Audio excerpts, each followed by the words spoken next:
সে চাঞ্চল্যকর হত্যাকাণ্ডের একটি হলো সাগর রুনি হত্যাকাণ্ড। এটি শুধু বাংলাদেশ না, বাংলাদেশের বাইরেও মানুষের বিবেককে নাড়া দিয়েছে। সাংবাদিক যুগলকে একই ঘরে হাত পা বেঁধে মারা হয়েছে সন্তানের সামনে। কিন্তু আজ প্রায় 14 বছর হয়ে গেল, তার কোনো রহস্য আমাদের দেশের আইনশৃঙ্খলা বাহিনী উদ্ঘাটন করতে পারছে না। আমার বিবেচনায় এর চাইতে বড় ফেইলিয়ার এবং ব্যর্থতা জগতে আর দ্বিতীয়টি থাকতে পারে না। যে কারণেই হোক, আমাদের দেশের অপরিপক্কতা অথবা ইনভেস্টিগেশন এজেন্সির অদক্ষতা অথবা পলিটিক্যাল ইনফ্লুয়েন্স, যে কারণকেই আমরা দায়ী করি না কেন, ফ্যাক্ট হলো এই রহস্য উদ্ঘাটন আজও তারা করতে পারে না।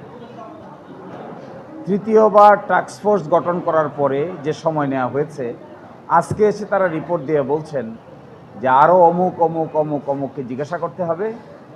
যাদেরকে জিজ্ঞাসা করতে হবে তারা বলছেন তাদেরকে আসলে জিজ্ঞাসা করা সম্ভব না, কারণ তারা মিসিং, তারা দেশে নাই, তাদেরকে খুঁজে পাচ্ছেন না।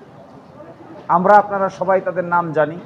পট পরিবর্তনের পরে যে লোকগুলোর সঙ্গে তারা কথা বলবেন বলে ইন্ডিকেট করেছেন প্রোগ্রেস রিপোর্টে, সেই লোকগুলো বাংলাদেশের জুরিসডিকশনের মধ্যে আর নেই।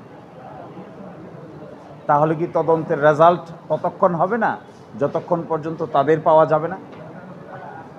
যাদের কথা তারা এখানে বলছেন, তারা তৎকালীন হোম মিনিস্টারের সঙ্গে তারা কথা বলতে চান, তৎকালীন আইজিপির সঙ্গে তারা কথা বলতে চান, তৎকালীন র্যাবের ডিজির সঙ্গে তারা কথা বলতে চান, তৎকালীন একজন আপনাদেরই একজন বিখ্যাত সাংবাদিকের সঙ্গে তারা কথা বলতে চান। এই যে কথা বলতে চান, তারা তো মিসিং, তারা তো নাই, তারা তো বাংলাদেশের সীমার মধ্যে নাই। এবং 4-5টা জায়গায় তারা কতগুলো না না না না বলেছেন, তার সবটুকু আমি এখন বলতে পারছি না। তার মধ্যে উল্লেখযোগ্য বলেছেন যে তারা এখনো মোটিভ খুঁজে পান নাই, ক্লু খুঁজে পান নাই কেন তাদেরকে হত্যা করা হলো। দাম্পত্য কলহ বলছেন না, ব্যবসায়িক দ্বন্দ্ব বলছেন না, পেশাজীবী কোনো কাজ বলছেন না, জমি জমার কোনো বিষয় বলছেন না। তাহলে কি? So this is surprising for all of us যে এই ধরনের ঘটনা এই দেশে ঘটবে, কিন্তু শেষ পর্যন্ত সকলেই ব্যর্থতার পরিচয় দিবে। This is appalling, surprising, heart pouring, painful. এই ধরনের ঘটনা এই দেশে ঘটার পরে যদি ইম্পিউনিটি আমরা দিয়ে দেই, অদক্ষতার কারণেই হোক আর রাজনৈতিক প্রভাবের কারণেই হোক, এই ধরনের ঘটনাকে যদি মার্জনা আকারে দেখা হয়, শেষ পর্যন্ত যদি উদ্ঘাটন করা না হয়, তাহলে আমাদের দেশের বিচারিক সিস্টেম, তদন্ত সিস্টেম একটা ফেইলিওর কর্মকাণ্ড হিসেবে প্রমাণিত হবে।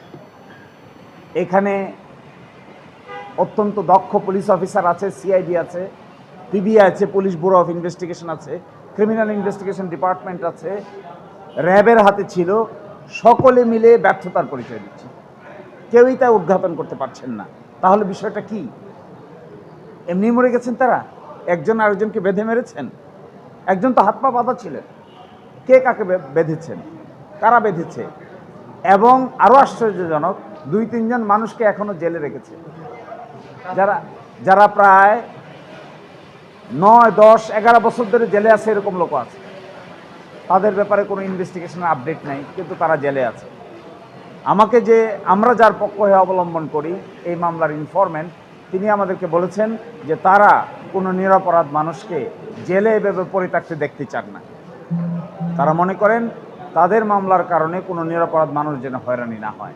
কিন্তু এই যে উদ্ঘাটন করতে পারছেন না, এই জন্য দে আর ভেরি অ্যাংশাস, উদ্বিগ্ন এবং অনেকটা হতাশ। এই অর্থে হতাশ যে তাহলে কি আর বিচার পাওয়া গেল না? আজকেও সন্তান ম্যাগ, সে কল করে বলেছে যে তাহলে তারপরে কি, এরপরে কি? এরপরে কি হিসেবে যেটা ধরা পড়ছে সেটা হলো আমরা সবাই মিলে একটা ব্যর্থতার দিকে অগ্রসর হচ্ছি। তারপরেও আমরা এক্সপেক্ট করব আগামী যে 6 মাস সময় দিয়েছেন, যাদের সঙ্গে কথা বলবেন বলেছেন, তাদেরকে তো 6 মাসের মধ্যে বাংলাদেশে পাওয়ার কোনো সম্ভাবনা আমি দেখছি না। কোথায় পাবেন তৎকালীন আইজিপিকে? কোথায় পাবেন র্যাবের ডিজিকে? কোথায় পাবেন তৎকালীন হোম মিনিস্টারকে? এরা তো 6 মাসের ভিতরে বাংলাদেশে আসবে না, তদন্তও হবে না। এই জায়গা থেকে আমরা দেখতে চাই শেষ পর্যন্ত টাস্কফোর্সও যদি ব্যর্থ হয়, তাহলে আমাদের আর যাওয়ার জায়গা নাই। এত হাই পাওয়ারের 5 সদস্য বিশিষ্ট টাস্কফোর্স, তো আমাদের এক্সপেকটেশন থাকবে অ্যাটর্নি জেনারেলের অফিস আজকে তাদেরকে ডিফেন্ড করে যে বক্তব্য দিয়েছেন এটি তারা আগামী 6 মাসের ভিতরে কার্যে পরিণত করে দেখাবেন, তাহলে আমরা আশাবাদী হব। অন্যথায় হতাশা ছাড়া সামনে আর কিছুই বাকি নেই। আমি তো মনে করি আমাদের দেশের ক্রিমিনাল ইনভেস্টিগেশন ডিপার্টমেন্ট এবং পিবিআই এনাফ ক্যাপাসিটি আছে এই ধরনের রহস্যে আবৃত ঘটনার রহস্য উন্মোচন করা।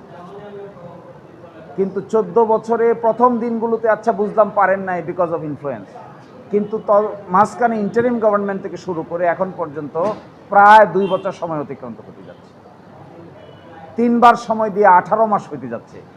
তাতেও যদি উন্মুক্ত করতে না পারেন তাহলে তো ধরে নিতে হবে হয় ক্যাপাসিটি নাই আর না হয় চান না। এর দুটোর বাইরে আমি আর কোনো ব্যাখ্যা বিশ্লেষণ খুঁজে পাই। আচ্ছা, এটা যদি না হয় তখন কি করবেন আপনারা?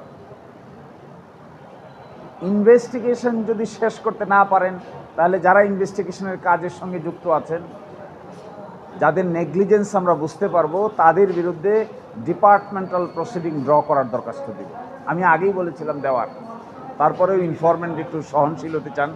কিন্তু আমরা এর সঙ্গে যে বা যারা যখন ছিলেন, যে অবস্থায় ছিলেন, যারা র্যাবের কাছে নিয়েছেন, আপনারা সবাই জানেন র্যাব কোনো ইনভেস্টিগেশন এজেন্সি না।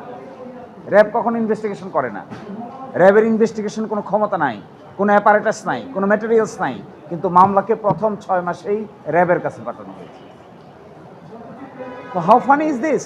একটা ক্রিমিনাল ইনভেস্টিগেশন র্যাব করবে? ইনভেস্টিগেশন করবে তো সিআইডি অথবা পিবিআই। ওখান থেকে এখন এসে আমাদেরকে বলছেন যে অনেক এভিডেন্সেই তারা রিলেট করতে পারছেন না। কেন পারছেন না? দীর্ঘ সময়ের কারণে, সময় চলে গেছে, এখন আর রিলেট করতে পারেন না। আমরা নেগলিজেন্স যদি থাকে তাহলে we will file an application against them to take departmental proceeding against the concern police officer.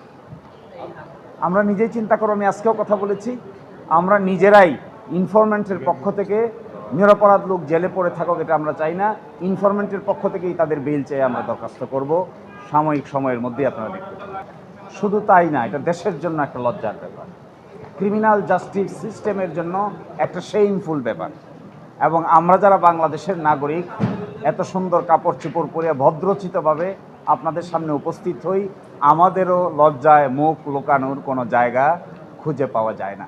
বিচার ব্যবস্থার জন্য লজ্জা, ইনভেস্টিগেশন সিস্টেমের জন্য লজ্জা, দেশের জন্য লজ্জা, আর সর্বোপরি নাগরিকদের জন্য হতাশার কারণ।